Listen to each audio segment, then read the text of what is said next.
Habari ya jioni. Nzuri. Tunamshukuru Mungu tena katukutanisha mahala hapa tuweze kujifunza mwongozo wa kujifunza Biblia. Ninawakaribisha sana, karibuni tuweze kuungana kwa pamoja.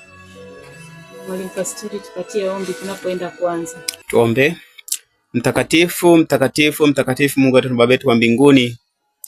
Asante Bwana kwa fadhili zako na ulinzi wako katika maisha yetu Mungu wetu wa mbinguni. Imekupendeza tena Bwana, tumefika katika nyumba yako hii Mungu wetu wa mbinguni, nyumba ambayo imetengwa kwa ajili ya kuwafikishia ujumbe watumishi wako sehemu mbalimbali. Bwana, katutumie tu kama vyombo, na wewe Bwana ukaonekane katika chumba hiki Mungu wetu wa mbinguni. Tembea na kila mmoja wetu Mungu wetu wa mbinguni, mawazo tunayoyawaza yakawa ni mawazo ya kimbingu, na maneno ambayo Bwana tutaenda kuyatamka katika chumba hiki Mungu wetu wa mbinguni yakawe mbaraka na ushuhuda mkubwa kwa watu wanaotusikiliza pande zote Mungu wetu wa mbinguni. Tunayaweka yote mikononi mwako sasa, tukiamini utaanza pamoja nasi, lakini ukiwabariki wasikilizaji wote popote walipo, nao Bwana tukaungane pamoja kwa ajili ya masomo haya mazuri, na hatimaye Bwana kwa ajili ya manufaa ya maisha yao na kuchuchumilia utakatifu Mungu wetu wa mbinguni. Asante kwa kuwa umekuwa pamoja nasi, katika jina la Kristo Yesu tunaomba na kushukuru. Amen. Amen. Basi tunadumu kuwakaribisha. Sisi tunatoka kanisa la Ruguruni, mtaa wa Ruguruni. Nikisimama kama mwenyekiti naitwa Judith Boniface Mganga. Naitwa Mahana Julius. Naitwa Pastori Zakaria. Basi tunaendelea na somo letu la 11, kuishi pamoja na Kristo. Jana tuliona somo la Jumapili lilokuwa nasema kuwa na mtazamo wa mbinguni. Mwalimu Pastori, naomba utupatie kwa kifupi sana somo la jana lilikuwa linaelezea nini? Somo la jana siku ya Jumapili lilikuwa linasema kuwa na mtazamo wa mbinguni. Somo hili lilikuwa nzuri sana na likatufundisha mambo mazuri sana katika maisha, hasa tunapochangamana na jamii. Na tukaona kuna vitu viwili ambavyo hatuwezi kuvikwepa kwenye dunia hii. Kuna fikra za kimbingu na fikra za kidunia. Mambo yote haya mawili ni lazima yaende sambamba, lakini sasa tukawa na angalizo. Yote yafanyike kwa utukufu wa Bwana. Bwana Yesu asifiwe. Yaani kila jambo unalolifanya lazima lifanyike kwa utukufu wa nani? Wa Bwana. Mambo yatakayofanyika ya fikra za kimbingu yafanyike kwa utukufu wa Bwana. Yaani ukiwa unafanya mambo hapa ya duniani, huo unafanya kana kwamba Yesu atarudi labda miaka milioni ijayo. Yaani uwe na matarajio hayo kwamba Yesu anaweza kurudi miaka 1000 au mingapi ijayo. Yaani usiwe na ile hali ya kusema kwamba sasa kwa sababu nayatarajia ya mbingu nisiyafanye ya hapa duniani. Ukienenda hivyo basi utakuwa unavunja na utaratibu Mungu mwenyewe ametuagiza tukafanye kazi kwa muda wa siku 6. Kama utaamua sasa kuiangalia kimbingu tu kwamba unahisi utarajio wa Bwana na ukaamua kuacha kufanya mambo yanayopaswa kufanywa, basi utakuwa unavunja utaratibu wa kimbingu pia. Lakini tukasema jambo jingine ambalo lilikuwa ni la muhimu sana kwenye hizi fikra za kimbingu mara nyingi zimekuwa ni hasi. Kwa maana ya kwamba kila sisi ambacho tunahisi ni sahihi kukifanya au kutendewa, lakini kwa upande wa Mungu yanakuwa ni hasi sana. Jana tukaona kwamba tunaagizwa kuwapenda maadui. Hiyo ni fikira hasi. Lakini Mungu anatuagiza tuwapende maadui, tuwaombee wanaotuuzi. Ni fikira hasi, lakini kwa Mungu ni nini? Ni chanya. Sasa kwenye fikra za kidunia sisi tunaona tunatamani tu yale ambayo ambayo sio hasi. Kwa hiyo sasa yawe ni chanya, yani tunatarajia tu wale wanaotutendea chanya ndio tuishi na tuenende sawa sawa na wanavyotaka wao tuenende kwayo. Yani mtu akikutendea ubaya, we unaona huyo ni adui wako na hauwezi kwenda pamoja. Lakini sasa kwenye fikra za kimbingu tunapaswa kuenenda na hao. Yani haijalishi amekutendea kosa kiasi gani kwenye maisha yako, hakikisha kwamba mtazamo wako ule hasi, lakini kwa Mungu ni chanya, unaufanya. Asante mwenyekiti. Amen. Asante kwa kutupitisha katika somo la jana. Ninazidi kuwakaribisha wasikilizaji. Namba yetu ni 0748 610 233. Tuma message, usipige simu. Tunawakaribisha tunapoenda kuanza somo. Karibuni sana. Somo letu la leo linasema komesha kuwa wa dunia. Komesha kuwa wa dunia, au kwa lugha nyepesi unaweza ukasema kuacha kuwa wa dunia. Amen. Swali langu masaa haya linaanza somo letu linaanza kwa swali nikimuuliza Mwalimu Pastori, kuna ubaya gani kuwa wa dunia? Ya ubaya wa kuwa wa dunia ni kwamba umekuwa umejifungia sasa na zile fikra za kimbingu kama tulivyoona jana. Yaani wewe ukiamua sasa kuwa ni wa dunia, unakuwa umejitenga na Mungu. Yaani kiufupi, wewe pamoja na Mungu hamko washirika. Hiyo ni hasara moja kubwa sana. Kwa hiyo ili uwe pamoja na Mungu, kinyume chake sasa ni kwamba ukomeshe mambo ya nini? Ya kidunia, uende na mambo ambayo sasa Mungu anatarajia kuyafanya. Na mambo ya kidunia yako mengi, tutaona kwenye somo la siku ya leo, lakini kwa utangulizi, kwa ufupi ni kwamba kukomesha kuwa wa kidunia manake ni kuachana na mambo ya kidunia na kuungana na mambo ya kimbingu. Asante mwenyekiti. Asante kwa mchango wako mzuri ambao umetangulia katika kuelezea. Tunaona ya kuwa kukomesha mambo ya kidunia au kukomesha kuwa na dunia ni kuacha dhambi. Kwa sababu dunia asili yake ni dhambi. Na tutakapokuwa tunatamani kuifanya dhambi, ina maana hatutampa Mungu nafasi ndani yetu, tutatamani kubaki duniani. Ili tuweze kukomesha dunia, ina maana ni lazima tumkaribishe Mungu atamalaki maisha yetu. Mwalimu Mhana, una chochote cha kuongezea hapo? Na bila shaka kama alivyotoka kuzungumza hapa mtumishi wa Mungu Pastori, kwa namna ambayo somo linavyosema komesha kuwa kidunia, tunaangalia mambo mbalimbali. Tukiangalia katika somo letu linasema kukomesha kuwa kidunia, hii ni kama kauli mbiu ambazo sasa hivi katika dunia hii wanaimba watu, komesha vita, komesha vita, komesha vita. Lakini kuna mambo ya msingi sana kuyaangalia tunaposema kwamba komesha neno vita, lakini watu tumekuwa tukidili katika kusema tu mambo kama watu komesha vita. Kwa mfano vita tunavyoendelea, kwa mfano huko Urusi na Ukraine, au na vita ambavyo vilivyoibuka sasa hivi hapa Marekani pamoja na Iran. Na kila mtu anatamani kwa hiyo vita hizo kukomeshwa. Lakini jambo ambalo ni changamoto kubwa, hatujikidi kuangalia mzizi au tatizo linatoka wapi. Laiti kama sisi tungekuwa ni watu ambao tunaodili na tatizo la hiyo vita imetokana na nini, tungeanza kushughulikia tatizo, yani kushughulikia chanzo, alafu tukaanza na tatizo, ingekuwa ni jambo la msingi sana. Na tukirudi katika mtazamo sasa wa kibiblia au mtazamo tunaposema kwamba kukomesha kidunia, kukomesha kidunia ni yale yote mienendo ambayo ni mibaya, ambayo mtu yote, haijalishi wewe ni Mkristo au yule mtu ambaye sio Mkristo. Lakini pia tujaribu kuona somo siku ya jana kusema kama lazima tufe, au mtu ambaye anakufa pamoja na Kristo, na tunapoibuka tunaibuka kwa viumbe vipya. Sasa kama mimi nimekuwa ni Mkristo au ni yule mtu ambaye anaambatana pamoja na Kristo, ninapoibuka kwa kiumbe kipya, ni lazima ile mienendo ambayo nilikuwa nayo tangu hapo awali ni kuizika na kuiacha. Na hapo ndipo huo mwenendo ambao nilikuwa kiendelea nao katika kipindi fulani, ambao pengine kama nilikuwa ni mlevi au pengine nilikuwa ni mwizi, ile mienendo kama nikiwa naenda nao, bado nakuwa ule utu wa kale sijauzika. Na hapo bado nakuwa na sijakomesha ule mwenendo wa kidunia, kwa sababu hii ni kama sio kama ni kampeni au ni operation ambao tunaenda nayo katika kukomesha. Yaani kukomesha yake ni operation, na kila mmoja anatakiwa kuhusika. Na hapa tunajikita zaidi katika swala pia la familia. Yaani katika agenda hii ya kukomesha kuwa kidunia, lazima tuanzie mzizi, lazima tunaweza kusema mzizi wa fitna. Tumie lugha hiyo. Ni lazima tuanze kudili na familia. Tuangalie kila mmoja wetu anasemaje kuwa kuhani. Kama ni baba au kama ni mama, ni kwa namna gani imekuwa kienenda katika familia yao, kuielekeza katika kumtazama Kristo. Na hapo ndipo ile mienendo itaanza mienendo ile ya kidunia ianze kubadilishwa au kushughulikiwa tangu mtoto akiwa ni mdogo. Laiti kama pengine kwa dunia sasa hivi imekuwa katika hali ambayo tunapuuzia mambo ambayo ni madogo madogo katika familia. Kama mtoto ana namna fulani pengine ya ukorofi au tabia fulani ya uchoyo au ya utukanaji, kutokuheshimu watu, na wakati fulani pengine mtoto yule pengine akiadhibiwa, mzazi anakuja yuko juu sana. Hapo jaribu kuona tu ya kwamba pengine tunatengeneza kizazi ambacho ni kibaya sana, kiasi kwamba hakiwezi kuonywa wala kuambiwa jambo lolote. Na matokeo yake sasa unajikuta hao watoto au hao vijana wanakuwa na mienendo ambayo ni mibaya sana, kiasi kwamba ni ngumu sasa tena kuwarudisha katika hali ya kawaida, ili waende katika namna ambayo ya kimbingu au kwa namna jinsi Mungu anavyohitaji. Asante mwenyekiti.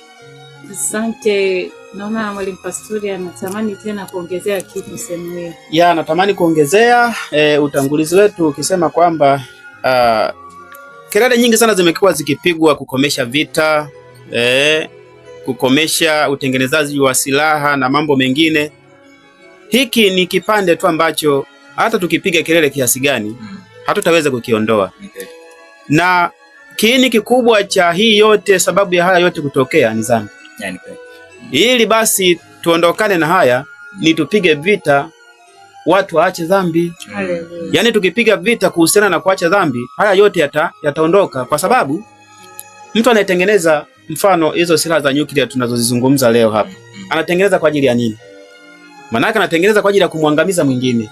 Lakini tukija kwenye kifungo chetu cha jana cha upendo, kama na upendo hautamani kumfanyia mwenzako mabaya. Hivi kuna mtu anapenda kupigwa na hiyo silaha? Hapendi. Yaani kama wewe mwenyewe binafsi upendi kupigwa na hiyo silaha, hautatengeneza hiyo silaha, kwa sababu utaenda kumuumiza mwenzio. Kwa kumbe kiini kikubwa hapa, au mzizi mkubwa kabisa wa hapa wa kupigia kelele, sio kuambia watu waache kutengeneza silaha za nyuklia, sio kuambia watu waache kukata miti, sio kuambia watu waache hivyo vitu vyote tunavyovipigia kelele. Mzizi mkubwa hapa, tunapaswa kusimama na kupiga kuambia waache nini? Waache dhambi, kwa sababu yote haya yanasababishwa na nini? Na dhambi. Na yumkini hata hizi silaha zikiwepo, dhambi sipokuwepo, hakuna ambaye atapigana na mwenzie, kwa sababu hakuna ambaye atakayegombana na mwenzie, hakuna atakayemchokoza mwenzie. Kwa maana yake chanzo cha haya yote ni kwa sababu watu wamelikataa neno la Mungu, na hatimaye wakaamua kuchagua njia zao na kuweza kufika huku tulikofika. Lakini tukiamua kusimama na kile kiini kabisa chenyewe, tukaamua kuiacha dhambi yenyewe, haya yote hayawezi kutokea. Haya yanatokea kwa sababu kiini chenyewe ni dhambi. Dhambi ipo kwa sababu ili mtu apigane na mwenzie, lazima wawe wameshindwana kwa jambo fulani. Sasa kwa kanuni ya upendo, tumesema kwenye upendo hamwezi kushindana. Kwa hiyo upendo unasitiri. Kwa hiyo kama tukiendana na kiini kikubwa kabisa cha kuacha dhambi, haya yote yataisha. Asante mwenyekiti. Asante kwa mchango mzuri. Naona tena Mwalimu Mhana anataka tena kujaziliza sehemu hiyo. Karibu tena. Asante mwenyekiti. Asante mwenyekiti. Mtumishi wa Mungu Paulo amejaribu kuonyesha katika ile Wakolosai sura 3:5. Anasema, basi zifisheni viungo vyenu vilivyo katika nchi, uasherati, uchafu, tamaa mbaya, mawazo mabaya na kutamani, ndiyo ibada ya sanamu. 6 namalizia, kwa ajili ya mambo hayo huja ghadhabu ya Mungu. Hapo jaribu tu kuona tu ya kwamba hii ni mienendo ya kidunia ambayo kila mmoja anatakiwa kuikemea na kusema kabisa kwamba hakupasi kuyafanya kila mmoja. Laiti kama kila mmoja akichukua wajibu wa sehemu yake kufanya hivi, nadhani hii ajenda ya kusema hii ajenda yetu ambayo tunao kukomesha kuwa kidunia itakamilika. Lakini pale kila mmoja akiwa ni mshiriki na kushirikishwa na akafanya hivyo. Lakini matengenezo kama tunavyosema ni lazima yaanze chini. Kama walivyotolea mfano mzuri hapa wa mtumishi wa Mungu Pastori kuhusu utengenezaji wa nyuklia. Unaweza kusema tu ya kwamba hizo nyuklia, yaani utasemaje kwamba pengine watu kwamba komesha vita hali unatengeneza silaha. Hizo silaha unamtengenezea nani? Maana unatengeneza kwa ajili ya kuangamiza watu. Au unaposema kwamba mtu aache kuvuta sigara wakati sigara zinatengenezwa. Na watu lazima wataendelea kuvuta, ni ngumu sana hivi. Kwa hiyo lazima tuanze kukomesha kwanza hii changamoto. Na hivyo huyu Paulo aliyataja hapo uasherati, tamaa mbaya na mengine ambayo aina zake, ni lazima kila mmoja aamue kuyaacha sasa, na avae ule utu sasa wa kuona kwamba ni mtu ambaye hasa amekuwa ni mtu wa imani, au amekuwa ni mtu sasa ambaye ameamua kumfuata Kristo. Kwanza ni swala tunaona somo la jana, kuishi pamoja na Kristo ni kuamua kuacha. Kila mmoja akiamua kuacha na kuwa sehemu sasa ya kuweza kuwasaidia wengine, pia katika swala kukomesha atakuwa ni wakili mwaminifu katika kusema kwamba kila mmoja tunaamua kusema kwamba tunakomesha mtindo na tamaa mbaya za dunia hii. Asante mwenyekiti. Nashukuru kwa sehemu hiyo ambayo maelezo yametolewa ya kutosha. Natumaini msikilizaji, tuko pamoja tukiwa hapa Radio Morning Star, namba 0748610233. Tuma message kwa mchango, kwa swali au hata kututia moyo. Karibu sana. Tunaendelea na somo letu, komesha kuwa wa dunia. Mwalimu Pastori, naam, nikikuuliza swali, unapokataa kuwa na Mungu katika fahamu zako, je, Mungu anaweza kukulazimisha? Asante sana mwenyekiti. Kama tulivyoona jana kwamba Mungu yeye tunafungamanishwa naye kwa vifungo vya upendo. Na hivi vifungo jana tukaona si kama vya kwetu vya kibinadamu. Ukisikia mtu amefungwa, manake lazima afuate masharti ya hicho kifungo ambacho amefanya nini, amefungwa. Kama ni gerezani, manake muda wa kulala, muda wa kuamka, muda wa kula, kila kitu ambacho unatamani kukifanya lazima kienende na matako ya hiyo na hicho kifungo. Lakini kwa Mungu ni tofauti kabisa. Vifungo hivi vipo ambavyo tunatakiwa kushikamana navyo, lakini vifungo hivi mtu mwenyewe anaamua kukifanya. Yaani Mungu wetu sisi sio dikteta kwamba alazimishe ufanye. Yaani yeye ameelekeza njia ya kufanya, na wewe uamuzi ni wa kwako. Sasa unaamua kufuata hivyo, ufanye au usifanye. Ukifanya uko salama, usipofanya sasa matokeo yake tutakuja kuyaona mbele wakati somo linaendelea. Matokeo yake na madhara yake ni makubwa sana kutokuyafanya haya. Hayalazimishi mtu yote kufanya hayo mambo, lakini usipoyafanya madhara yake ni makubwa sana kwenye maisha, madhara ni makubwa sana kwenye jamii. Haya yote tunapiga makelele hapa, tunasema komesha hili, ni kwa sababu watu wameamua kutokufuata huu uamuzi ambao ni wa halali na ni uamuzi ambao hauna shida kabisa na mtu yoyote, lakini sasa tukaamua kufuata njia zetu sisi wenyewe, ndio maana tumejikuta tunaingia kwenye wakati mgumu. Asante mwenyekiti. Asante kwa mchango mzuri ambao Mwalimu Pastori ameongezea sehemu hiyo. Tunaona kweli ndivyo ilivyo, kama ambavyo nimeuliza swali. Ukisoma kitabu cha Warumi sura ya 1 fungu la 28 ndivyo ambavyo somo linasema, na kama walivyokataa kuwa na Mungu katika fahamu zao, Mungu aliwaacha wafuate akili zao zisizofaa, wayafanye yasiyowapasa. Kwa hiyo kumbe Mungu tunapokuwa tunakataa kumpa nafasi katika maisha yetu, anatuacha tufanye tunachokitaka. Lakini tuna madhara katika kufanya tunachokitaka. Mungu anatutakia mema. Mungu anatamani tuwe upande wake ili mwisho tuweze kudumu pamoja na yeye katika uzima wa milele. Amina. Lakini pale tunapokuwa tunamkataa, tunaanza kupata madhara toka tungali hapa duniani, lakini mwisho tunakutana na hukumu ya milele. Lakini tunaona kuwa iwapo Mungu hakulazimishi katika kumfuata au katika kumtumikia, ni nini matokeo ya maisha katika dunia hii baada ya kumkataa Mungu? Tunapata madhara gani? Mwalimu Pastori. Asante mwenyekiti. Kwa kweli madhara ni makubwa sana, kwa sababu tuko huru kuchagua kufanya hili jambo, kufanya au kutokufanya. Lakini sasa kutokufanya, madhara yake ni makubwa sana, kwa sababu sasa tunaingia kwenye hizi tamaa za kimwili ambao mambo yametamkwa hapo na Paulo. Yaani ni kweli mambo ambayo lazima utajikuta tu umefanya nini, umeingia, kwa sababu umeacha kuifuata ile njia ambayo ni huru na mtu yeyote anaweza kujiunga na hiyo njia. Lakini sasa tusipoifuata hiyo njia, madhara yanakuwa ni makubwa sana. Yani mfano tu mtindo wa maisha. Mtu anapokuwa labda anatumia tuseme sigara, anaweza akaona tu ni jambo la kawaida, lakini ipo siku ikifika sasa mapafu yanasumbua. Kwa kweli sasa ndo anaanza kupiga kelele huku kwamba komesha sigara, lakini mzizi ilikuwa ni kuanza kuvuta nini, sigara na kutengeneza na utengenezaji wa nini, wa sigara. Kwa hiyo madhara yanakuwa ni makubwa, kwa sababu huyo mtu anakuwa hana Mungu ndani yake. Kwanza, kitu cha kwanza, kwa hiyo usipokuwa na Mungu manake upendo hamna, na tusipokuwa na upendo sasa madhara yake ndo hayo. Utamuibia jirani yako, utapigana na jirani yako, utafanya uasharati, yaani utafanya mambo yote ambayo ni machukizo mbele za nani? Mbele za Mungu. Sasa na ukifanya machukizo mbele za Mungu, tunaambiwa kuna ghadhabu ya Mungu, na ghadhabu ya Mungu inakuja na mengi. Kwa hiyo kadri tunavyoendelea kujifunza na hili somo la leo, baada ya hiyo ghadhabu ya Mungu kutokea, ni nini kitakuja zidi ya wale ambao waliamua kukana kukifuata kila ambacho Mungu ameagiza kukifanya au kuambatana nacho. Kwa hiyo somo linavyoendelea, kuna mambo ambayo yanakuja, tutaeleza ghadhabu ya Mungu inaambatana na nini. Kwa hiyo ghadhabu na ndio itakuwa sasa ni vilio kwa wale ambao hawakuchagua kutembea pamoja na Mungu. Asante mwenyekiti. Asante. Ukiangalia hapa katika hiyo Rumi sura ya 1 fungu la 29 hadi la 31, tunaona wale ambao hawampi Mungu nafasi katika maisha yao, wamekataa kusikiliza maagizo ya Mungu. Sehemu ambayo mtumishi Pastori ameongea, lakini nikijaziliza na haya mafungu, tunapata kuona yale mabaya ambayo shetani anayategemeza katika akili za mwanadamu.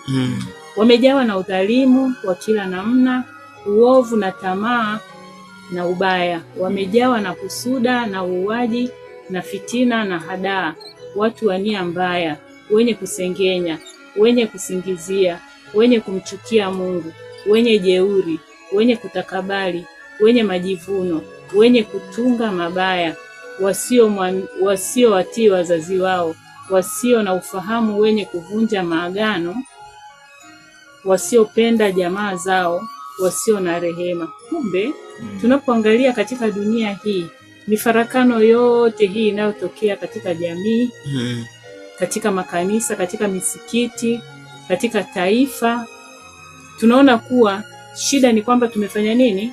Tumeacha kumpa Mungu nafasi katika maisha yetu. Lakini pale tunapokuwa tumempa Mungu nafasi katika maisha yetu, tunakuwa tumekomesha udunia ndani ya nini? Ya maisha tunayoyaishi. Na tunapokuwa tumeukomesha udunia katika maisha yetu, ndani yetu tunakuwa tunaishi pamoja na Kristo. Na kuishi kwetu kutakuwa ni amani, furaha na hata matumaini. Lakini pia tunapokuwa tukiendelea na somo letu, tukizidi kuangalia, tunaona kuwa wanadamu walivunjiana heshima katika miili yao. Tunaweza tukaelezaje, Mwalimu Mhana, tunavunjianaje heshima katika miili yetu? Asante mwenyekiti. Ukinukuu katika Rumi sura ya kwanza hiyo fungu la 24, fungu la 26 na 27. Asante mwenyekiti kwa nafasi hiyo, lakini ninaomba kwanza nirejee nyuma katika swali ambalo uliuliza hapo. Nini matokeo basi kinatokea pale ambapo mwanadamu anapoamua kutofuata au kutosikiza sauti ya Mungu? Naomba tu mpenzi msikilizaji aweze kurejea katika kile kitabu cha Samuel. Baada ya wana Israeli kukataa kuongozwa na Mungu. Ukirejea katika ile Samuel wa kwanza sura ile ya 8 na ule mstari wa 7, tutasoma mstari wa 7. Inasema, Bwana akamwambia Samuel, isikilize sauti ya watu hawa katika kila neno watakalo kuambia, kwa maana hawakukataa wewe, bali wamenikataa mimi, ili nisiwe mfalme juu yao. Ilifikia hatua hao watu wana Israeli walikataa kuongozwa na Mungu. Na sasa wakatamani pengine wawe na namna fulani ya kidunia, kwa sababu walikuwa wanaona pengine mataifa mbalimbali mengine walikuwa na wafalme na walikuwa wakiongozwa. Sasa ikafikia wakawa wameshasahau kwa namna gani Mungu amewatendea makubwa katika kuwatoa nchi ya Misri, lakini pia namna alivyowatendea makuu kwa kuvusha baharini. Sasa yani mwanadamu anashinda tu kumwona mwanadamu anataka nini. Lakini ikafikia hatua sasa wanataka wanamshurutisha Samueli sasa awachagulie mfalme ili aweze kuwaongoza. Nasi na Samueli anaenda kwa Mungu anamuuliza, na Mungu anamwambia kwamba Samueli anasema sasa wamenikataa, lakini Mungu anamwambia hawajanikataa wewe, wamenikataa mimi. Sasa kwa muktadha wa swali lako, katika Samueli hiyo ukiendelea mbele kidogo katika mstari wa 13. Sasa tunaona matokeo. Tunaona matokeo ni yapi sawa na Israeli yanawapata baada kumkataa Mungu. Maana Mungu mwenyewe amesema anajifunua katika hilo fungu. Mstari wa 13 unasema, na binti zenu atawatoa kuwa wafanyaji wa marhamu na wapishi na waokaji. Mstari wa 14 anasema, atatoa makonde yenu na mashamba yenu na mizabibu na mizeituni yaliyo mazuri sana, ili awape watumishi wake. Kwa maana yake ilikuwa ni uchungu mwanzo mwisho, kwa sababu hawa watu walimkataa nani? Walimkataa Mungu. Kwa hiyo matokeo ni mabaya sana kwa mwanadamu kumkataa Mungu. Hivyo kama kwa muktadha wa swali lako uliouliza matokeo ni yapi? Hakika ni uangamivu. Ni uangamivu wa milele. Paulo anaeleza katika ile Warumi ile sura ya 6:23, kwa maana mshahara wa dhambi ni nini? Mauti. Ni mauti. Yaani madhara yake ni hayo. Yaani matokeo yake ya kumkataa Mungu, matokeo lazima utayapata tu. Na matokeo yake ni hayo. Sasa nikirejea pia katika swali ambao umejiuliza, kwa namna jinsi gani watu wamefikia hatua ambayo sio nzuri sana. Yaani hatua ambayo ni mbaya kupindukia. Nadhani mambo kama haya yalikuwepo tangu hapo awali. Tukisoma habari za Lutu, utaona habari hizo, hayo mambo haya ambayo yalifanyika. Labda tu nisome katika kitabu cha Warumi Warumi ile sura ya kwanza, ili tuweze kuona Warumi ile sura ya kwanza na ile mstari wa 24, 25, 24, 26 na 27. Sawa, 24, 26 na 27. Anasema, kwa ajili ya hayo Mungu aliwaacha katika tamaa za mioyo yao wafuate uchafu, hata wakavunjiana heshima miili yao. Nikienda mstari wa 26 anasema, hivyo Mungu aliwaacha wafuate tamaa zao za aibu, hata wanawake wakabadili matumizi ya asili kwa matumizi yasiyo ya asili. Mstari wa 28 anasema, na kama walivyokataa kuwa na Mungu katika fahamu zao, Mungu aliwaacha wafuate akili zao zilizofaa wafanye yasiyowapasa. Sasa mambo ambayo yasiyowapasa, Paulo pia ameweka wazi kabisa. Mambo yasiyowapasa au masuala matumizi ya tofauti na ya asili ni mienendo ambayo ya tabia mbaya.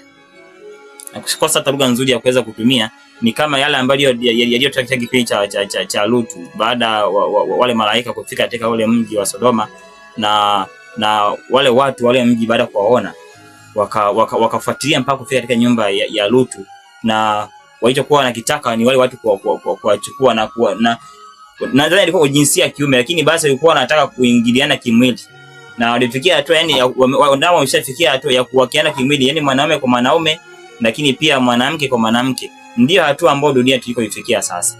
Kuna mambo ambayo ni ajabu sana ambayo yanaendelea kutokea, lakini ni namna yote hii yote ni namna ya kidunia ambayo wanadamu tumekuwa tukitamani kufanya hili, na ni jambo ambalo ni baya sana. So, kwa muktadha wa swali lako uliouliza, haya ni mambo gani? Mambo kama hayo ya kuwakiana tamaa, yani mwanaume kwa mwanaume, lakini pia mwanamke kwa mwanamke. Huu ni uvunjifu wa sheria.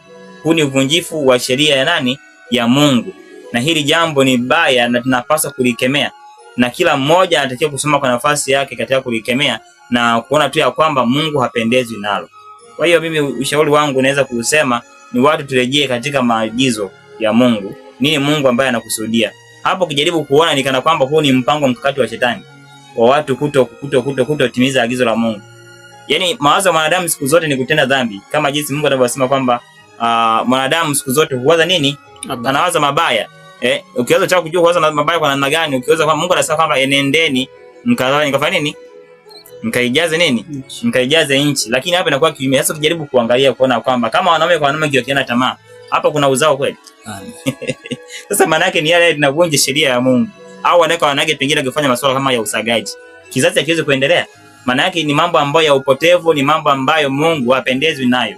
Kwa hiyo siku zote mwanadamu huwaza mabaya, na Mungu anahitaji tuweze kubadilika, turudi katika misingi ambayo Mungu anahitaji. Changamoto kubwa ni kwamba wanadamu tuna mambo ambayo tunayataka sisi wenyewe, na mwandishi amejaribu kuonyesha tu kwamba sisi tumekuwa ni watu ambao tusiotazama mbali, tunaangalia tu mambo ambayo ni ya karibu ya kufurahisha mioyo yetu, lakini ni mambo ambayo ni mabaya na yanaweza kutupelekea katika matokeo mabaya sana, mwisho wa siku tusiweze kuurithi uzima wa milele. Asante mwenyekiti. Asante, karibu mwalimu Pastori. Kwa kweli dunia yetu naweza kusema ni inawayawaya, kwa sababu yale yanayoendelea ni mambo magumu sana kwenye ulimwengu huu.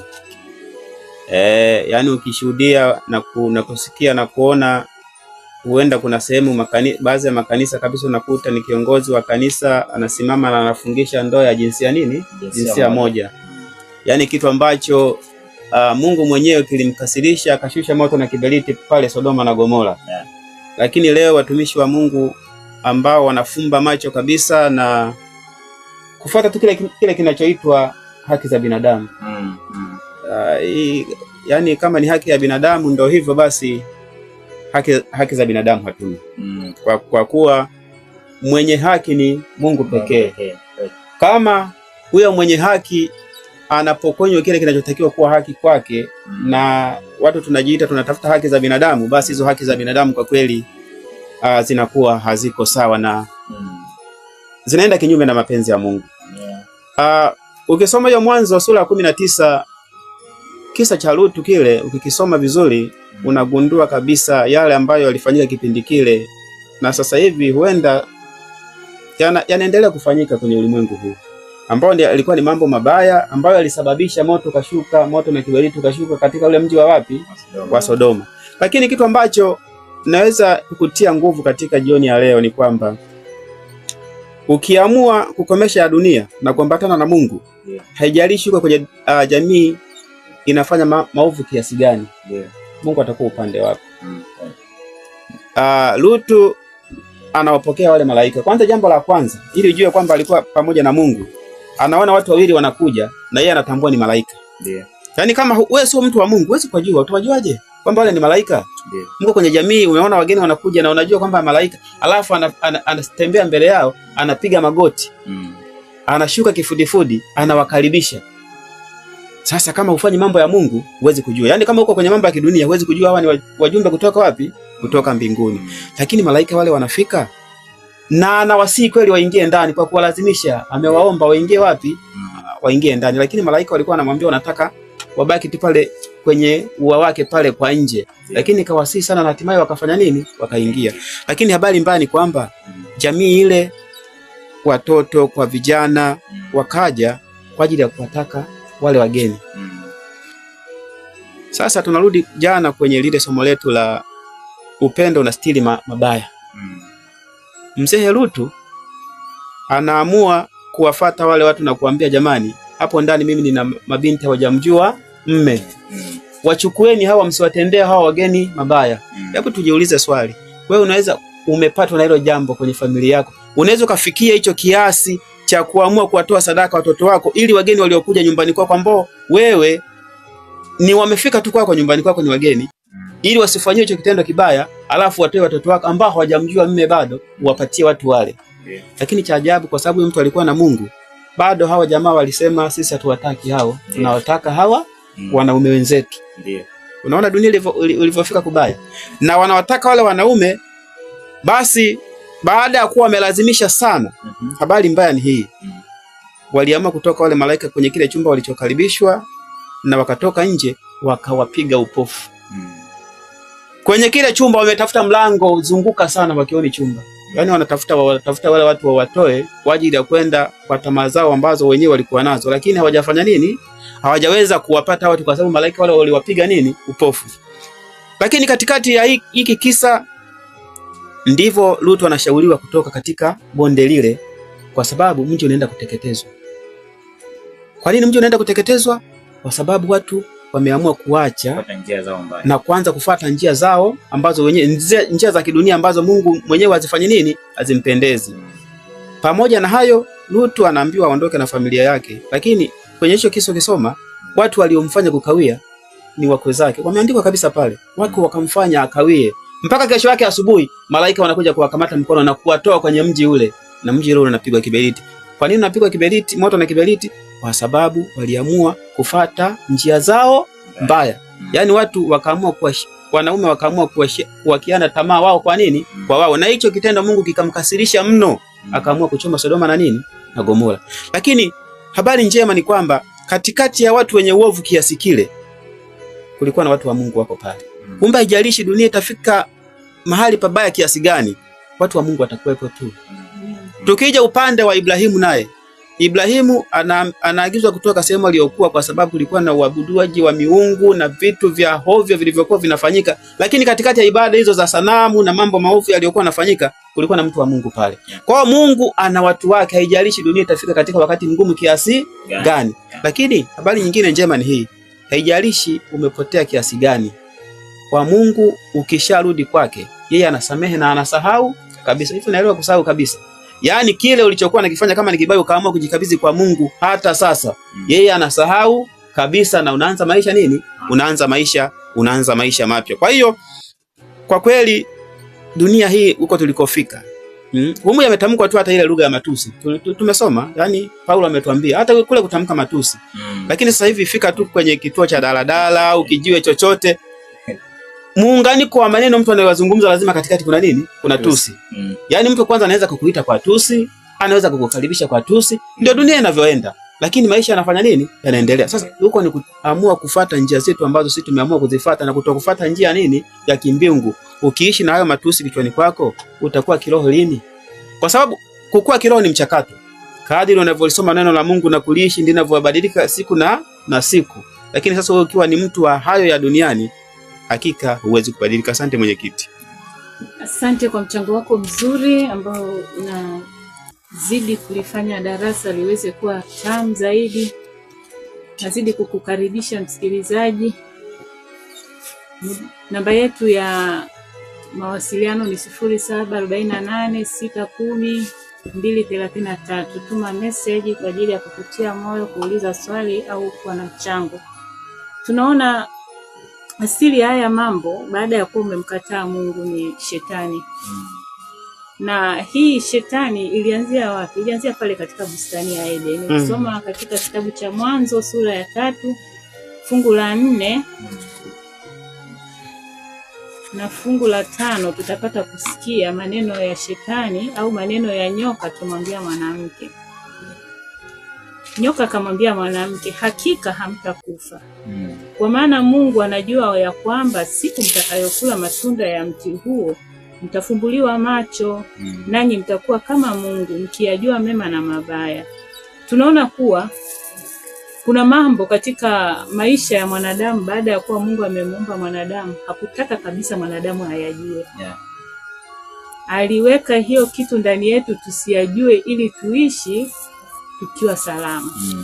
Lakini baada ya kuwa nyoka ametumia njia zote kuhakikisha anamwelekeza mwanamke katika kuyafanya yale ambayo amekatazwa na Mungu, alimweleza ukweli. Kuna mambo mengine aliongea ukweli, ya kuwa mtafunguliwa nini?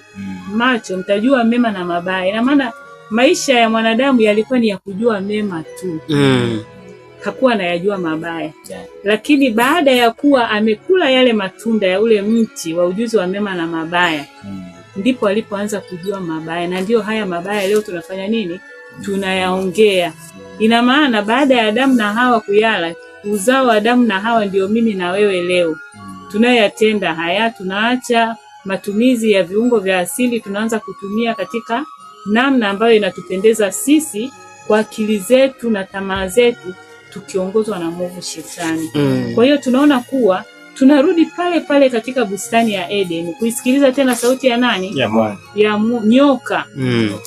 Ya kuwa siku mtakapokula mtajua mema na mabaya. Mambo tunayoyafanya katika dunia hii hata wanyama hawayafanyi.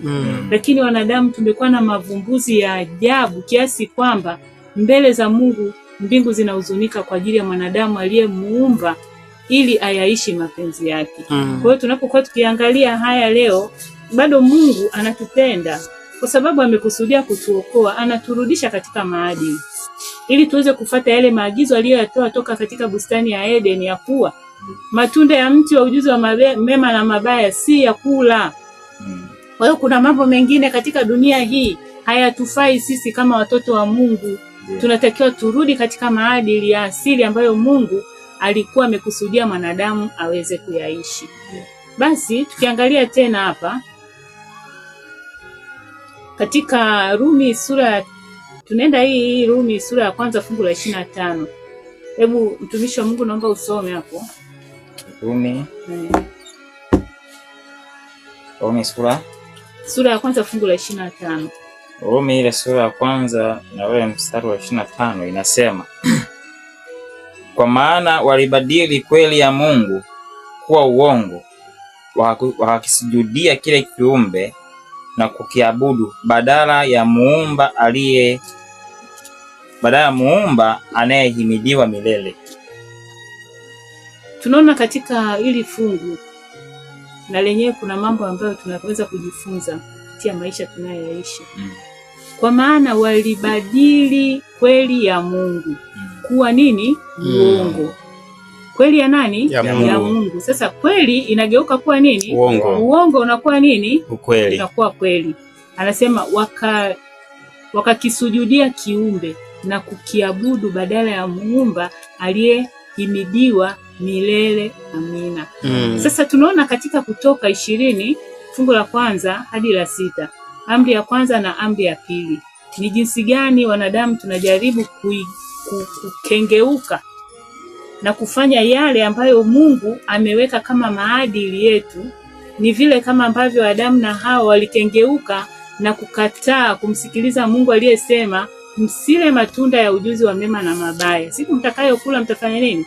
Mtakufa. Lakini nyoka akasema kuleni, kwa sababu siku mtakapokula mtafumbuliwa macho, mtajua mema na nini? Na mabaya. Na mema na mabaya. Sasa hebu tuone katika hii amri 10 ya Mungu, katika amri ya kwanza na ya pili, Kutoka 20 fungu la kwanza hadi la 6, tunaweza kuona nini ambacho Mungu anasema, na ni namna gani ambavyo tunaona ya kuwa kiumbe kinaabudu, yani kinasujudia kiumbe badala ya kumsujudia nani? Muumba. Hebu tuone haya mafungu yanatueleza nini. Kutoka 20 na ile fungu la kwanza Mungu anaanza kwa kujitambulisha mamlaka yake, yeye ni nani na nini kinatakiwa kufanyika kwake. Anaanza kwa kusema, Mungu akanena maneno haya yote akasema, mimi ni Bwana Mungu wako niliyekutoa katika nchi ya Misri, katika nyumba ya utumwa. Usiwe na miungu mingine ila mimi. Kwa hiyo hapa anaanza sasa kwa kujitambulisha yeye ni nani? Ni Mungu wetu sisi sote. Yaani hata huo Mungu na uabudu wewe umetokana na nani? Na Mungu. Kwa hiyo kuna yule aliyeufanya huo Mungu ambao wewe kwa wakati huo unakuwa unauabudu. Lakini fungu la 4 linasema, usijifanyie sanamu ya kuchonga wala mfano wa kitu chochote kilichoko juu mbinguni wala kilichoko chini duniani wala kilichoko majini chini ya dunia. Kwa kuwa mimi usivisujudie wala kuvitumikia, kwa kuwa mimi ni Bwana Mungu wako, ni Mungu mwenye wivu na wapatiliza wana maovu ya baba zao hata kizazi cha 3 na cha 4 cha wanichukiao. Nami na warehemu maelfu wanipendao na kuzishika amri za Mungu. Kwa hiyo tunaona hapa sasa, ukiamua kuiacha njia ya Mungu na kuamua kufuata njia yako, matokeo yake ni hayo, kwamba utaabudu miungu. Ukiabudu miungu ni machukizo kwa nani? Kwa Mungu, na hukumu ya Mungu inakuja kwa sababu umeamua kumwacha. Lakini kikubwa ambacho Mungu anatusisitiza hapa, yeye anawarehemu maelfu wanaomwamini na kufuata nini? Neno lake. Yaani hao watakuwa upande wa nani? Wa Mungu. Kwa hiyo hasara mojawapo ya sasa, mwenyekiti ameuliza kuhusiana na nini kinatokea tunapoamua sasa kufanya nini? Kutokufuata hiki. Kwa matokeo yake ni kwamba hatutamwabudu muumbaji halisi. Kwa hiyo matokeo yake tutakuja kuabudu miungu ambayo sio Mungu halisi. Kwa hiyo ili tuweze kumwabudu Mungu halisi, tunatakiwa tutembee na ule mwongozo ambao tumepatiwa kutembea nao. Mungu aliumba ulimwengu ukiwa kamilifu kabisa na tukapatiwa maelekezo haya. Sasa wakati mwingine mwovu anakuja anazungumza maneno kama yalivyo, lakini kuna neno moja tu analipachika pale katikati ndio linawachanganya watu. Hata hiyo kwamba Mungu amesema eti msiale, ule ulikuwa ni mchezo tu. Mungu hakuwazuia kula, lakini kulikuwa na mti ambao ulizuia kufanya nini? Kuyala. Kwa hiyo anaanza na mtego ili akuingize kwenye nini? Kwenye mtego. Sasa jioni ya leo somo ambalo tunalipata hapa ni kwamba haijalishi umehusika kwenye hiyo dhambi kiasi gani. Yaani wewe ukihusika kwenye dhambi lazima utaadhibiwa kwa kuhusika kwenye dhambi yako. Nyoka hapa alitumika tu kama kiumbe aliyekuwa mwelevu na umbo lake zuri, akaamua kutumika. Lakini sasa alipewa nini? Alipewa adhabu. Adamu anashirikishwa na mke wake, anapewa na kula ile tunda, lakini Yesu alipewa adhabu. Kwa hiyo kuna watu watatu hapa, kuna viumbe vitatu hapa tunaona vyote vilipewa nini? Vilipewa adhabu kwa sababu ya kile kilichoanguka. Sasa tunaweza kuja kwenye maisha yetu kwenye uhalisia. Kuna mtu unaweza tu kumwambia mfano, nachukulia mfano kwamba haya mavazi unayovaa hayasitiri mwili, na kwa sababu hayasitiri mwili yanaweza kuamsha hisia kwa watu wengine wakapelekea kwenda kwenye dhambi ya kutamani, si ndio? Alafu jua majibu yanakuwa ni rahisi tu, kwani amelazimishwa kuangalia. Sasa wakati unasema kwani amelazimishwa kuangalia, unasahau kwamba nyoka alihukumiwa kwa sababu tu alikuwa ni kiumbe mwelevu, si ndio? Yaani kwa kusema tu kwamba amelazimishwa kuangalia haukuepeki na hiyo adhabu. Yaani huyo aliyetamani ana adhabu yake. Wewe ambaye umeshiriki kuvaa hayo mavazi na nini, una adhabu yako. Yaani hatuwezi kuikimbia hiyo ni lazima iko vile. Yaani Mungu wetu ni Mungu anayetoa hukumu kwa haki. Kwa sababu wewe usingevaa mavazi, manake huyu mtu asingefanya nini? Asingepelekewa hiyo tamaa ambayo imempelekea akakutamani wewe. Na kwa sababu kutamani ni dhambi, na wewe umeshiriki moja kwa moja, wewe unaingia kwenye hilo tatizo. Lakini jambo jingine kwenye mtindo wetu wa maisha, nataka kutoa kisa kidogo. Wakati tukiwa chuoni, kuna dada mmoja aliwahi kutueleza kitu ambacho mimi kilinisikitisha, lakini yeye anakijua na anaelewa vizuri kabisa. Kuna namna ya uvaaji na mtindo wa maisha ambao wanadamu tunaishi na tunauona. Akatolea mfano akasema uvaaji wa vikuku miguuni vina tafasiri mbaya. Na akatueleza kabisa hizo tafasiri anazijua zote. Ukivaa kimoja mguu mmoja, ukivaa viwili mguu mmoja, ukivaa hivi, na zina tafasiri zote ni mbaya. Lakini tukamuuliza kwa nini unavaa? Akasema mimi navaa kwa sababu ya ni urembo, sivai kwa sababu wale wanaofanya. Of course iko hivi. Lakini sasa mimi nikajiuliza swali. Kwa nini uvae kitu ambacho watu wakikuona wewe na wasiwasi na wewe mpaka wakuulize ujieleze? Yaani hatutakiwi sisi kwa sababu sisi ni vioo. Wewe Mkristo unatakiwa uwe kioo. Kwa nini sasa mtu mpaka ajiulize akuulize maswali kuhusiana na kitu ambacho unafanya nini unakifanya? Lakini kuna kitu kingine ambacho kila mtu anajua. Kuna aina ya unyoaji.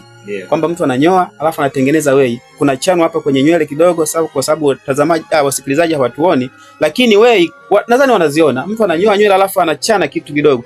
Kuna tafasiri yake ni mbaya. Na kila mtu kimuuliza anasema kweli hiyo tafasiri ni mbaya, lakini mimi nimenyoa kama fashion. Unanyoaje kama fashion wakati hicho kitu kina tafasiri mbaya? Kwa ni vitu ambavyo wakati mwingine tunaviona na tunaviika tunavifanya, lakini ni vitu vibaya. Tafasiri ya kuvaa tu mlegezo kwa mwanaume ni tafasiri mbaya. Yaani kila mtu kimuuliza anakuambia kabisa of course tafasiri yake ni nini? Ni mbaya. Lakini ukimuuliza mtu anasema nimevaa kama nini? Kama fashion. Haiwezi kuwa kwamba umevaa kama fashion. Kuna siku utapatwa na tatizo baya kwa sababu umevaa kitu ambacho unakitangaza ni kitu ambacho sio nini? Sio kizuri. Kwa hiyo hasa hayo ndio madhara ya kuamua kuacha kutembea na huyu Mungu na kuamua kufanya mambo ya kidunia. Asante mwenyekiti. Asante kwa michango yenu mizuri. Naona darasa linapamba moto na muda unayoyoma. Karibu sana msikilizaji. 0748610233 ndio namba yetu ambayo tunatumia kwa ajili ya message. Lakini hapa nina maelezo pia mengine mazuri ya Ufunuo 14 fungu la 7. Tunaona kuwa bado Mungu yule ambaye ameongea katika Kutoka 20 fungu la 1 hadi la 6, ibada yetu tumpe yeye. Lakini anasema tumche, tumtukuze, tumsujudie, kwa sababu inamaanisha kuwa ibada ya mwanadamu inatakiwa tuielekeze kwake. Kulingana na maelekezo hayo ambayo Mungu wetu aliyofanya nini? Aliyoyatoa. Kwa sababu yeye ni muumbaji, lakini pia ni mhukumu, tena ni mhukumu wa haki. Na katika maelekezo anayotuambia ili tumsujudie, ili tumtukuze, ili tumche, hatulazimishi. Ni uchaguzi wetu. Kutii au kufanya nini? Tutakutii. Lakini tutavuna tulichopanda. Tunaona agizo lake katika Mathayo sura 28:19-20. Hili ndilo agizo ambalo anatutuma hata sasa, ndilo tunalolifanya hapa katika studio hii ya Morning Star. Amen. Anasema enendeni ulimwenguni mote. Naomba mtumishi wa Mungu lisome ili lisikilizike vizuri katika masikio ya watu, waweze kujua kuwa kumbe hiki tunachokifanya ni utume ambao Mungu amehitaji tusambaze katika ulimwengu mzima, ya kuwa Mungu shetani amejaribu kuharibu akili za watu na kuwapotosha na kuwafanya mwisho wasiweze kurithi uzima wa milele. Sasa hili agizo linaturudisha sisi tuzidi kutangaza hii habari njema, au injili hii iweze kuwafikia watu waweze kuokolewa. Naomba mtumishi usome ili tuweze. Hii ni Mathayo mtakatifu sura 28 na lile fungu la 19. Neno la Bwana linasema, basi enendeni mkawafanye mataifa yote kuwa wanafunzi, mkiwabatiza kwa jina la Baba na la Mwana na Roho Mtakatifu, na kuwafundisha kuyashika yote niliyowaamuru ninyi, na tazama mimi nipo pamoja nanyi hadi ukamilifu wa dahari. Kwa hiyo Mungu anatuagiza tukapeleke habari njema kwa watu wote, kuyashika yote aliyofanya nini? Aliyoyaamuru. Biblia nzima tunaona ni utaratibu wa Mungu, mwanadamu aishi vipi, mwanadamu amwabudu nani, mwanadamu aweze kula nini, aweze kunywa nini, mwanadamu ili awe na maadili aenende vipi. Biblia nzima ni Mungu anaongea na mwanadamu. Kwa hiyo haya ambayo Mungu anaongea na mwanadamu kupitia neno lake, ndiyo haya tunayoyafikisha kwenu marafiki wasikilizaji, huko na huko mliko katika Tanzania na hata nje ya Tanzania mkisikiliza katika vipindi hivi. Naomba usome Ufunuo 14 fungu la 6. Ufunuo 14 fungu la 6 linasema, kisha nikaona malaika mwingine akiruka katikati ya mbingu, mwenye injili ya milele awahubilio hao wakao juu ya nchi, na kila taifa na kabila na lugha na jamaa. Kwa hiyo taarifa hizi zinatakiwa zifikie kila mwanadamu. Hakuna mwanadamu atakaye kuja kujitetea siku Yesu atakaporudi. Amina. Ya kuwa mimi sikupata ujumbe wowote. Na ndio maana kuna hizi media zipo zikirusha habari. Kwa hiyo habari zinakuja kila maeneo ili mradi tu ujumbe umfikie kila mwanadamu anayeishi katika ulimwengu huu. Kinachohitajika, mwaliko wetu sisi kwenu wasikilizaji, na hata kwetu sisi tulioko katika studio hapa, tujiponye nafsi kabla ya hukumu. Hukumu iko mbele yetu. Kila anayesikia ujumbe huu atambue kuwa Mungu amekusudia kumuokoa. Ajiponye nafsi, kwa sababu hata Ninawi waliposikia ujumbe walinyenyekea kwa toba na Bwana akawasamehe. Na hata sisi hatujachelewa.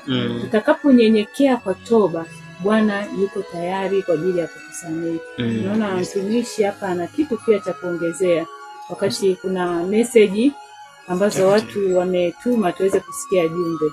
Asante. Mimi ninaweza tu kukazia kile ambacho mtumishi wa Mungu Pastor amesema.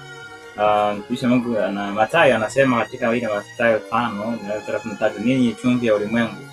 Na anasema ninyi chumvi ya ulimwengu, lakini chumvi ikipoteza ladha yake haiwezekani kuwa chumvi tena. Haifai kwa kitu chochote ila kutupa nje ikanyagwe na watu. Hapa naweza kuzungumza kile, naweza kurejea tu kilichokuwa nakisema. Kitu ambacho kweli kimekuwa ni mtindo wa maisha sasa hivi kwa vijana, kwamba kuzungumza lugha za matusi ni kitu cha kawaida sana. Na wala hawaoni haya. Haijalishi kama ni mtu pengine ni mtu mzima yuko mbele yake, nimeshakuwa ni mambo tu ya kawaida. Na hii yote imeshaharibu sasa. Nimeshakuwa ni mtindo wa maisha. Hii ni jambo ambalo ni hatari sana. Sasa kila mmoja anapaswa kuwa nuru. Na unapokuwa unavaa vitu kama hivi, hiyo mtaja mtumishi wa Mungu hapo, unakuwa unaendeleza kampeni na mambo fulani mbalimbali ya namna shetani. Nyinyi mpendezeni, mpenda msikilizaji, ni kwamba turudi katika maagizo ya Mungu anachohitaji, au katika neno la Mungu, na ndio msaada wetu utakao hapa. Amen. Karibu mtumishi kwa jumbe ambazo zimetumwa. Kwa muda mfupi sana ambao umebakia. Huyu anasema, jamani, ninaomba kuuliza, hivi Mungu wetu alisahau kama alimleta shetani huku duniani akatuita na sisi, maana alikuwa kusudi la Mungu sisi kuwa wasi. Naitwa Jeremia, niko Mwanza. Swali mtumishi anauliza, tutamjibu kesho hilo swali kwa sababu ya muda wetu. Lakini mtu mwingine anasema, watumishi wa Mungu, Bwana awabariki sana kwa uchambuzi mzuri wa mwongozo wa kujifunza Biblia. Nipo mbashara, Festo Mponzi. Alafu message nyingine ni kutoka anasema, je, pale wana wa Israeli walipokataa uongozi wa Mungu, wakakataa kuongozwa na mfalme wa kibinadamu, Mungu naye akasema anawakataa wana wa Israeli. Je, vipi kuhusu sisi Israeli wa kiroho? Tumekataliwa? Yaani tukimkataa Mungu atatukataa? Yaani ni obvious, hilo jibu tu liko wazi. Je, pale wana wa Israeli walipokataa uongozi wa Mungu, wakakataa kuongozwa na mfalme wa kibinadamu, naye akasema amewakataa. Hii ni message imejirudia. Naitwa Joeli Chamba wa Maria Kwimba. Ujumbe mwingine anasema, Bwana ni mwema, naitwa Silasi kutoka Mwanza na wasalimu. Mimi ninawezaje kujua mimi naishi maisha ya utauwa? Anawezaje kujua kama naishi maisha ya utauwa? Hilo swali nadhani liliulizwa jana na tulilijibu. Sasa sijui kama ndio huyo au ni mwingine. Hapana, huyo ni mtu mwingine. Sasa kwa sababu ya muda, labda tuelekee tu kwenye kuhitimisha, manake muda wetu huko umetuacha sana.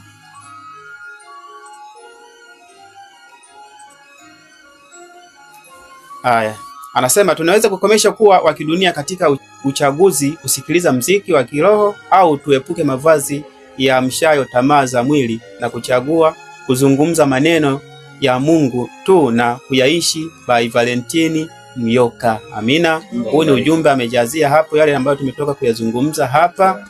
Anasema naitwa Dennis Kitambi, nipo Dodoma, nabarikiwa kwa uchambuzi mzuri wa somo la leo. Je, kufisha ni nini maana yake? Kufisha tulisema ni kuacha. Kuficha maana yake ni kufanya nini? Kufisha maana yake ni kuacha. Kuacha, yani jambo fulani, kukomesha jambo fulani. Nadhani Dennis atakuwa ametusikia. Mungu akubariki sana. Lakini anasema Bwana ni mwema. Naitwa Anastanzia Damiani kutoka Akatolo Katunda. Ili kukomesha kuwa wa kidunia ni lazima tuwe watu wa kusoma maandiko na pia kuomba Mungu atupatie hekima ya kuzishinda changamoto kama lesson yetu ya robo hii inavyotuambia. Mungu akubariki sana. Kwa message ambazo bado hatujazisoma, basi tutaendelea nazo siku ya kesho. Karibu mwenyekiti. Asante. Basi tunapoenda kutamatisha vipindi vyetu, tunakushukuru msikilizaji uliokuwa pamoja nasi toka tulipoanza vipindi hadi tulipofikia mwisho. Amen. Karibu Mwalimu Mhana afike na ombi. Basi natuombe. Haleluya. Na Mungu wetu ishiye mbinguni, asante sana Bwana kwa baraka zako maishani mwetu. Asante kwa somo zuri katika siku hii ya leo ambapo limeweza kupenya katika masikio ya mpendwa msikilizaji. Neno hili ambalo tumeweza kulisema siku hii ya leo, nasi tulitumia kama vyombo kuwasilisha ujumbe wako kutoka juu mbinguni. Tunakuomba kwa namna kipekee Roho wako yule mwema akaweze kuzungumza naye katika moyo wake. Na kila mmoja akae na badiliko katika moyo wake, na tabia na mienendo mbalimbali ikatoweke ndani ya maisha ya mwanadamu huyu. Na hatimaye akae na mielekeo na mienendo na kupendeza wewe, ili wote tuweze kutumia wokovu. Unapokuja mara ya pili, kila mmoja tuweze kurisi uzima wa milele. Tusamehe dhambi zetu, maovu yote, na utulumie na uzoefu wetu, Mungu wa mbinguni. Usikumbuke ya zamani, bali futa dhambi zetu. Kila mmoja anapokuja kwa moyo nyenyekevu kwa toba, tunakusihi kwa namna kipekee Mungu adiuka mpokee mpendo wako huyu. Na hatimaye anapoanza mianzo mipya, sikia sauti yake na ukashughulike pamoja na changamoto zote ambazo anakulilia kwazo.